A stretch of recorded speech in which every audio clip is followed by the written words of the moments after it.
Hey guys, good morning সবাইকে। তো সকালের জল খাবার খেয়ে চলে এসেছি মাঠে শাক তুলতে। দেখো কত বড় মাঠ ঘরের পাশে।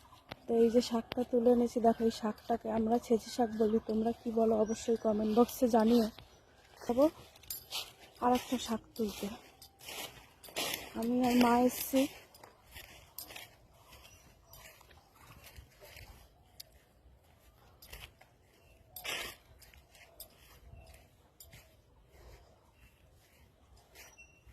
তোমরা অবশ্য নিশ্চয়ই ভাবছো আমি কোথায় এসেছি। এসেছি আমার বাপের বাড়ি গরমের ছুটি কাটাতে। তো আমার শ্বশুর বাড়িতে ওখানে তো প্রচণ্ড গরম, তার জন্যই এখানে আসা। আমার বাপের বাড়ি এখানে খুব ঠান্ডা। তো সকালবেলায় বললাম তোমাদের বন্ধু চা জল খাবার খেয়ে চলে এসেছি মাঠে শাক তুলতে। তো শাক তো তোলা হয়ে গেল, এখন যাবো আর এক রকমের শাক তোলা।